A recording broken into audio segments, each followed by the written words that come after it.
कहानी की शुरुआत होती है स्पेन की एक बेहद खतरनाक जेल से, जहाँ कैदियों के ऊपर बहुत अत्याचार किए जाते थे, जैसे वो तो इंसान ही ना हो। लेकिन एक दिन इस सिस्टम के खिलाफ कैदियों के लीडर मेलामेंडर और उसके लोगों ने बगावत शुरू कर दी। इस सब के बीच ओलिवर नाम का एक नया गार्ड जेल में आया। उसकी ड्यूटी तो वैसे अगले दिन से शुरू होनी थी, लेकिन अपने सीनियर्स को इम्प्रेस करने के चक्कर में वो एक दिन पहले ही आ गया जेल में। उसे क्या पता था कि ये पहला दिन ही उसके लिए मौत का दरवाजा बन जाएगा। जब मेलामेंडर ने गार्ड के हाथों में चाबियां देखी, उसी पल छत का एक बड़ा हिस्सा गिर गया और सीधा ओलिवर के सर पर जा लगा। मेलामेंडर ने अपने मुंह में छुपी एक पतली स्टील वायर का इस्तेमाल करके बिना आवाज किए अपनी हथकड़ी खोल ली थी। फिर उसने गार्ड को उकसाया और जैसे ही गार्ड उसके पास आया तो उसने हथकड़ी की मदद से गार्ड का दम घोट दिया। ओलिवर के साथ एक और गार्ड था जो तुरंत उसे खींचकर एक खाली सेल में ले गया, सेल 211। लेकिन अब तक ओलिवर बेहोश हो गया था। इतने में इस बगावत ने खतरनाक मोड़ ले लिया। कैदियों ने लॉक तोड़ दिए, कॉरिडोर पर कब्जा कर लिया, साथ ही हर तरफ आग झुलस रही थी। पूरी जेल आतंक में डूब गई।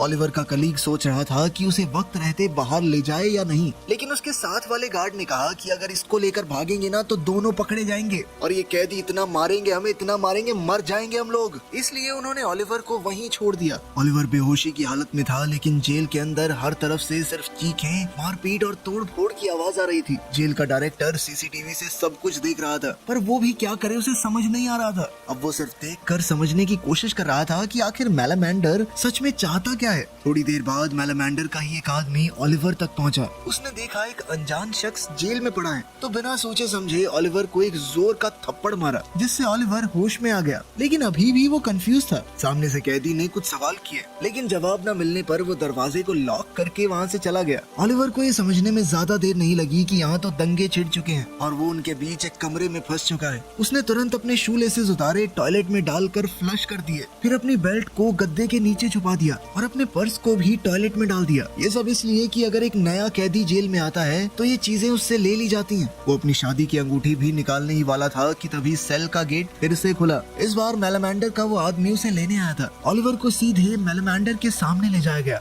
ओलिवर ने पूरे कॉन्फिडेंस के साथ एक सिगरेट निकाली और डब्बा वापस कर दिया। फिर शांत अंदाज में कहा कि मैं तो आज ही जेल में आया हूँ और उसके सर पे ये चोट गार्ड की मार से लगी है। ओलिवर ने बिल्कुल भी टेंशन नहीं दिखाई। मेलामेंडर को शक हुआ क्योंकि उसका चेहरा इतना मासूम सा लग रहा था मानो उसने कभी मक्खी ना मारी हो आज तक। पर तभी ओलिवर ने अकड़ के जवाब दिया, क्या बे तू जोची है क्या, जो शक्ल देख के सब कुछ बता देगा मेरा अगला पिछला। ये सुनकर मेलामेंडर कुछ सेकंडों के लिए चुप हो गया। ओलिवर की अकड़ ने उसका भरोसा जीत लिया, लेकिन कंफर्म करने के लिए मेलामेंडर ने ओलिवर को उसकी पैंट उतारने को कहा। ओलिवर इस बात से काफी कंफ्यूज हुआ, लेकिन फिर भी उसने मेलामेंडर की बात मान ली। यही पल उसकी जिंदगी को बचाने वाला बना। जेल में किसी कैदी को अंडरवियर पहनने की परमिशन नहीं होती। इत्तेफाक से ओलिवर को वैसे भी चड्डी पहनना पसंद नहीं था। इसके बाद मेलामेंडर का शक खत्म हो गया। अब सभी कैदी जेल में लगे सीसीटीवी कैमरास तोड़ने लगे। ओलिवर जानता था कि अगर सारे कैमरे टूट गए तो उसका तो बाहर से लिंक ही नहीं बचेगा, इसलिए वो जोर से चिल्ला दिया, रुको। सभी लोग उसकी तरफ मुड़ गए। ओलिवर ने कहा कि एक कैमरा छोड़ देना ताकि हम अपनी डिमांड्स को बाहर तक पहुंचा तो पाएं। अगर ये चाहते हो कि जेल के कर्मचारी देख ना पाएं तो कपड़े से ढक दो उसे। मेलामेंडर को उसका ये आइडिया सही लगा। इसके बाद ओलिवर भरोसा जीतने के लिए कैमरास को खुद कवर करने के लिए निकल पड़ा। उसने बहुत धीरे से कैमरा के सामने चढ़कर कपड़ा डाला ताकि कैमरा में अच्छे से उसकी शक्ल दिख जाए और कंट्रोल रूम में मौजूद लोग तुरंत समझ गए कि ये गार्ड उनका ही आदमी है। अब सिर्फ कंट्रोल रूम में मौजूद लोग और ओलिवर ही जानते थे कि वो असल में एक गार्ड है। फिर भी मेलामेंडर को थोड़ा शक तो था। वो ओलिवर को उस गार्ड के पास ले गया जिसके पास चाबियां थी। उससे पूछा गया कि ये वही गार्ड है जिसने तुझे मारा था। ओलिवर और वो दूसरा गार्ड एक दूसरे को देखते ही समझ गए कि अब दोनों की जान का सवाल है, तो दोनों ने एक दूसरे को पहचानने से इनकार कर दिया। लेकिन मेलामेंडर के लोग फिर भी उस गार्ड को पीटने से नहीं रुके। इसी बीच जेल डायरेक्टर ने आखिरकार स्पेशल फोर्सेज से मदद मांगी, जिसके बाद एक स्पेशल फोर्सेज की टीम ने तुरंत जेल के बाहर पहुंचकर अपनी पोजीशंस ले ली। ऊपर से ऑर्डर्स बिल्कुल सिंपल थे, सिर्फ 2 गार्ड्स को बंदी बनाया गया है। कैदियों की कोई मांग नहीं मानी जाएगी, सीधा ऑपरेशन चालू करो और जेल का कंट्रोल वापस लो। लेकिन उसी वक्त एक चौंका देने वाली खबर आई। जेल के अंदर 3 काफी इंपॉर्टेंट पॉलिटिकल कैदी भी थे जिनका अभी तक यहाँ से ट्रांसफर नहीं हुआ था और मीडिया को भी दंगों की खबर मिल चुकी थी। पूरे देश का फोकस अब इस जेल पर था। ये तीनों कैदी बहुत बड़े लीडर्स हैं। अगर इनको कुछ भी हुआ तो बहुत बड़े लेवल पर दंगे भड़क जाएंगे। लेकिन मेलामेंडर मेलेमेंडर ने पहले ही इन तीनों को कंट्रोल में ले लिया था। उसने सीसीटीवी के जरिए जेल मैनेजमेंट को ये बता भी दिया। अब उन तीनों को बंदी बनाने के बाद कैदियों की पावर बहुत ज्यादा बढ़ गई। सभी कैदी खुशी से झूम रहे थे। कंट्रोल रूम में बैठा जेल डायरेक्टर ये समझ गया कि ये पानी सर से ऊपर जा चुका है, जिसके बाद एक आदमी को कैदियों से बातचीत करने के लिए बुलाया गया। मेलेमेंडर का पिछला रिकॉर्ड भी सामने आया। 10 साल पहले भी उसने एक बगावत की थी जिसमें उन्होंने एक गार्ड को मार दिया था। तभी से वो जेल का बॉस बना बैठा है। मेलेमेंडर ने ओलिवर से कहा कि कुछ डिमांड्स लिखने में मेरी मदद करो। डिमांड बेसिक थी, जेल के कमरों की हालत सुधारो, 15 दिन में एक बार फैमिली से मिलने का हक दो और कैदियों को सही हॉस्पिटल में ट्रीटमेंट दिया जाए, क्योंकि डॉक्टर उन्हें सलाखों के पीछे से चेक करते हैं। और पहले भी एक कैदी जिसके दिमाग में ट्यूमर था, उसे कहा कि तेरे सर में कोई दर्द नहीं है, तू झूठ बोल रहा है। उस बेचारे की दर्द के मारे जान चली गई। ओलिवर को मेलेमेंडर की डिमांड्स में कुछ भी गलत नहीं लगा। मेलेमेंडर की लीडरशिप देखकर ओलिवर इम्प्रेस हो गया। बातचीत के दौरान ओलिवर ने मेलेमेंडर को बताया कि मेरी वाइफ प्रेग्नेंट है, मेरा बच्चा पैदा होने वाला है और मैं जेल में फंसा हूँ। मेलेमेंडर को ये सुनकर अफसोस हुआ। ओलिवर ने एक झूठी कहानी बनाई कि जिस आदमी को मैंने मारा है वो एक ड्रग डीलर था, उसने मेरे छोटे भाई को मार डाला, तो आखिर में मैंने बदला ले लिया। ये बात सुनकर मेलेमेंडर को उसके लिए और बुरा लगा।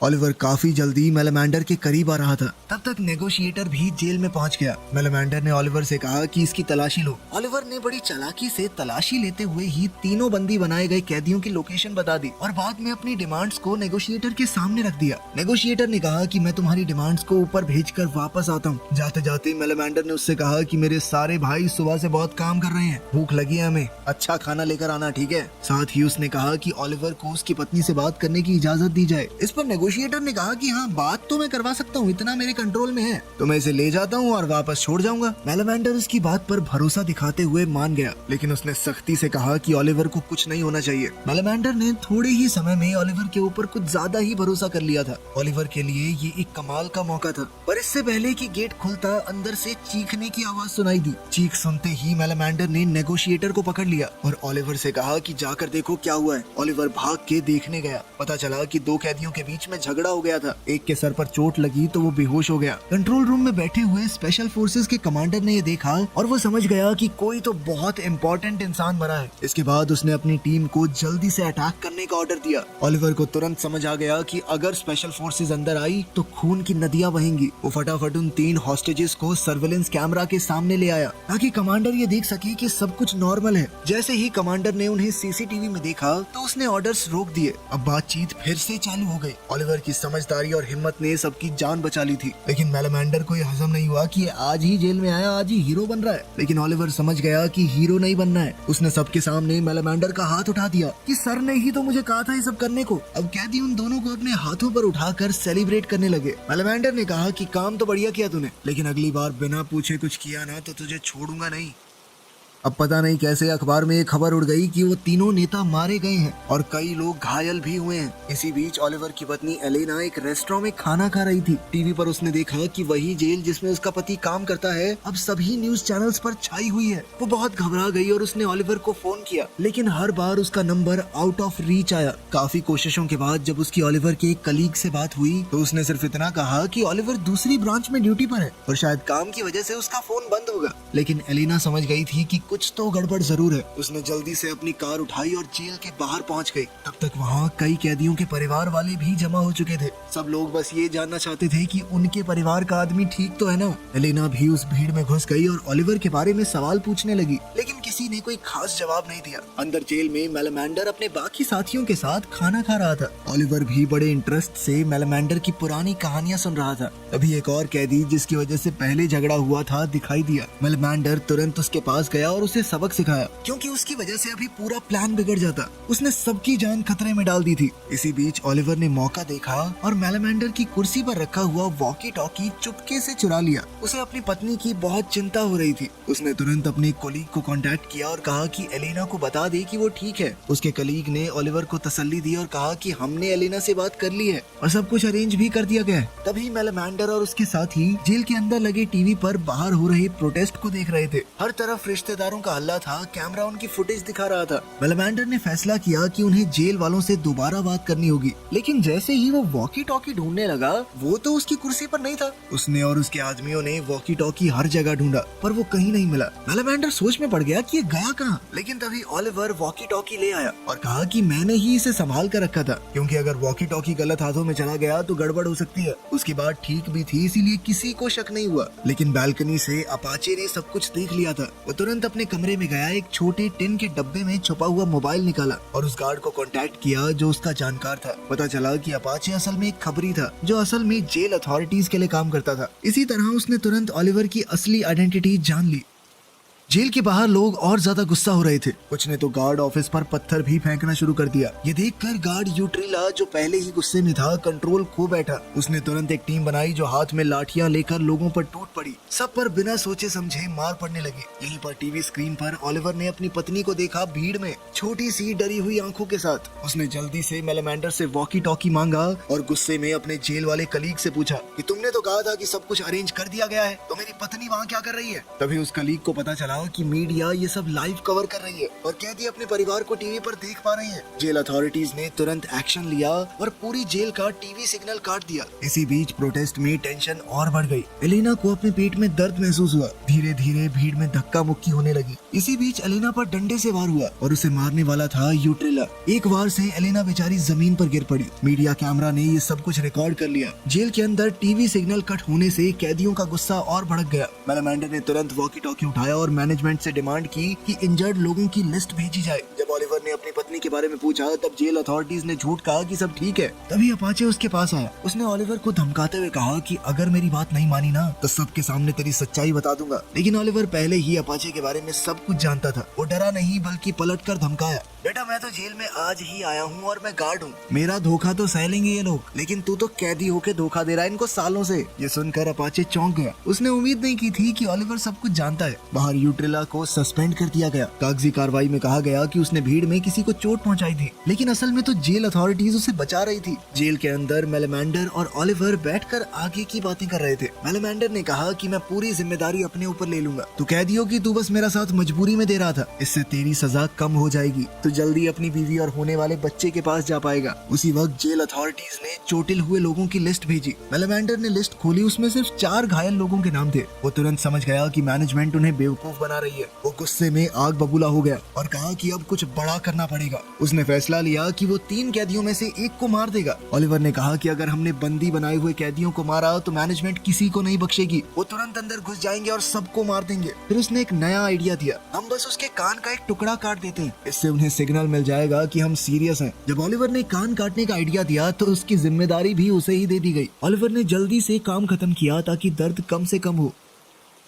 थोड़ी देर में वो कटा हुआ कान जेल मैनेजमेंट को भेज दिया गया। अब उनके पास कोई रास्ता नहीं था, उन्हें असली लिस्ट देनी ही पड़ी। लेकिन लिस्ट पढ़ते ही उसका दिल टूट गया। उस लिस्ट के अंदर उसकी प्रेग्नेंट पत्नी एलेना का भी नाम था। इसी दौरान अपाचे ने भी बाहर की दुनिया से कांटेक्ट करके कुछ जानकारी इकट्ठा की। उस वीडियो में यूट्रिला क्लियरली एलेना पर हाथ उठा रहा था। ओलिवर ने वो वीडियो बार बार देखा। हर बार उसका गुस्सा और ज्यादा बढ़ता गया। एक तरफ वो जेल के अंदर अपनी जान जोखिम में डालकर इनके लिए काम कर रहा है, दूसरी तरफ उसकी बीवी को बाहर बेरहमी से पीटा गया। उसके कलीग ने भी उसे सच नहीं बताया। गुस्से से तड़पते हुए ओलिवर ने यूट्रिला को तुरंत अंदर भेजने की डिमांड की। उन बंदी बनाए हुए नेताओं की जान खतरे में थी तो मैनेजमेंट कुछ भी नहीं कर पाई। उन्होंने यूट्रिला को अकेले अंदर भेज दिया। जैसे ही वो अंदर आया, मेलेमेंडर ने उसे चाकू दिखाकर कंट्रोल में ले लिया और कैमरा से दूर ले गया। ओलिवर ने उससे एलेना के बारे में पूछा पर उसने कुछ भी नहीं कहा। जब ओलिवर ने वीडियो उसके सामने रखी तो उसने तुरंत अपनी नजर घुमा ली। ओलिवर के सब्र का बांध टूट गया। वो उस गार्ड को मारने लगा। अब वो बिल्कुल पागल सा हो चुका था। ओलिवर ने वॉकी टॉकी उठाया और अपनी बीवी से बात करने की डिमांड की। आखिरकार उसे पूरा सच पता चला। ओलिवर की बीवी और होने वाला बच्चा दोनों मर चुके थे। ये बात सुनते ही ओलिवर पूरी तरह टूट गया। उसने अपना सर मेलेमेंडर के कंधे पर रखा और फूट फूट कर रोने लगा। मेलेमेंडर ने तुरंत ऑर्डर दिया कि सब इस गार्ड को मिलकर पीटेंगे। लेकिन तभी उस गार्ड ने गुस्से में ओलिवर की असलियत सबके सामने बोल दी कि तुम क्या इतने परेशान हो रहे हो, ये साला जेल का गार्ड है। सभी कैदी एकदम शॉक हो गए। लेकिन ओलिवर को अब किसी बात से फर्क नहीं पड़ता था। उसके लिए अब सिर्फ एक चीज जरूरी थी, बदला। उसने सबके सामने यूट्रिला को मार दिया। अपनी बीवी और होने वाले बच्चे को खोकर उसकी जीने की इच्छा ही खत्म हो गई थी। फिर वो चुपचाप सेल 211 में गया। उसने अपनी छुपी हुई बेल्ट निकाली और कुछ गलत करने की सोची, लेकिन वो तो मर भी नहीं पाया। जब उसकी आंखें खुली तो उसने दीवार पर लिखा हुआ पढ़ा कि एक बूढ़ा आदमी सरदर्द से मर गया। ये उससे पहले वाले कैदी ने लिखा था। ओलिवर को महसूस हुआ कि उस कैदी का दर्द अब उसका दर्द बन चुका है। उसने अपनी पुरानी पहचान वहीं छोड़ दी और सेल 211 का असली कैदी बन गया। जेल की दूसरी दूसरी तरफ अब कुछ लोग ओलिवर पर शक करने लगे थे, लेकिन मेलामेंडर अंदर ही अंदर जानता था कि चाहे वो पहले गार्ड भी रहा हो, लेकिन अब वो उनका अपना बन चुका है। उनकी किस्मत एक हो चुकी है। लिस्ट के आने के बाद कैदियों का गुस्सा और बढ़ गया। अपने परिवार वालों की हालत देखकर वो खुद पर काबू खो बैठे। अब सिर्फ जेल वालों से बात नहीं बन रही थी। सरकार बीच में कूद पड़ी और अब एक बड़े लेवल के आदमी को उनसे बात करने भेजा गया। उसने कहा कि ज्यादातर डिमांड मान ली गई है। जैसे ही वो डिटेल्स देने लगा, ओलिवर ने यूट्रेला की लाश को घसीटकर सबके सामने डाल दिया। उसने कैमरा की तरफ देखते हुए ये कहा कि मैंने मारा इसे। साथ ही उसने ये भी कहा कि हम तो तुम्हारी बात तभी मानेंगे जब प्राइम मिनिस्टर खुद टीवी पर आकर ये कहेगा कि हाँ, हमने तुम्हारी सारी शर्तें मान ली। अब ओलिवर पूरी तरह से कैदियों के साथ जुड़ गया था। मेलामेंडर ने भी ओलिवर का साथ दिया। या तो डिमांड पूरी करो या आके लाशें उठाओ। नेगोशिएटर को वो सब कुछ ऊपर रिपोर्ट करना पड़ा। मेलामेंडर को पता था कि सरकार इतनी आसानी से नहीं मानेगी, इसीलिए उसने अपने लोगों से कहा कि हॉस्टेजेस को अलग अलग जगहों पर शिफ्ट कर दो और आखिरी लड़ाई के लिए तैयार रहो। तभी जेल मैनेजमेंट ने एक बहुत गंदा खेल खेला। उन्होंने मेलामेंडर को बताया कि ओलिवर सच में एक गार्ड है और अगर वो ओलिवर को मार दे तो बदले में वो उसकी सजा काफी कम कर देंगे। जब मेलामेंडर ने ओलिवर की फाइल देखी तो वो एक बार के लिए हिल गया, लेकिन फिर भी उसने अपने प्लान को आगे बढ़ाया।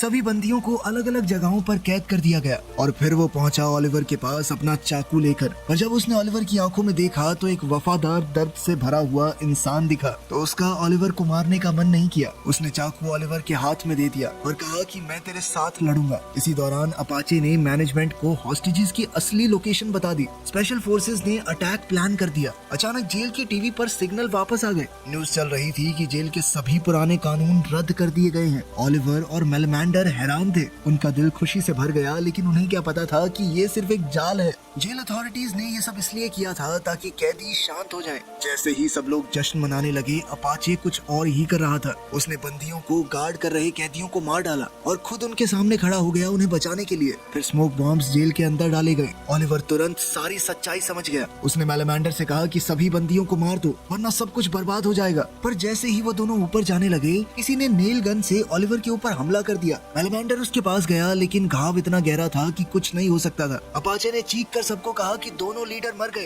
ये सुनकर सभी कैदियों ने हथियार डाल दिए। मेलामेंडर ये सब देखकर भी चुप खड़ा रहा। सब कुछ उसकी आंखों के सामने खत्म हो गया। उसने अपने आंसू पोंछे ही थे कि अपाचे ने उसे पीछे से गोली मार दी। मेलामेंडर गिरा, लेकिन बदला लेने की कोशिश की। तब तक अपाचे ने एक और गोली दाग दी और वो जमीन पर गिर गया। स्पेशल फोर्सेस ने आसानी से जेल पर कंट्रोल वापस ले लिया। ओलिवर भी दर्द से करहाता हुआ मर गया। सब कुछ खत्म होने के बाद ओलिवर का कलीग उसकी लाश पहचानने आया। शर्मिंदा होकर उसने सेल 211 का दरवाजा खोला। वहाँ एक अंगूठी रखी थी। ओलिवर एक ईमानदार और अच्छा इंसान था, लेकिन समाज ने वो हर चीज उससे छीन ली और आखिर में उसने गार्ड बनकर जीने की बजाय एक कैदी की तरह मरना पसंद किया। वीडियो पसंद आई तो लाइक कर देना, चैनल को सब्सक्राइब कर लेना। मिलते हैं अगली वीडियो में।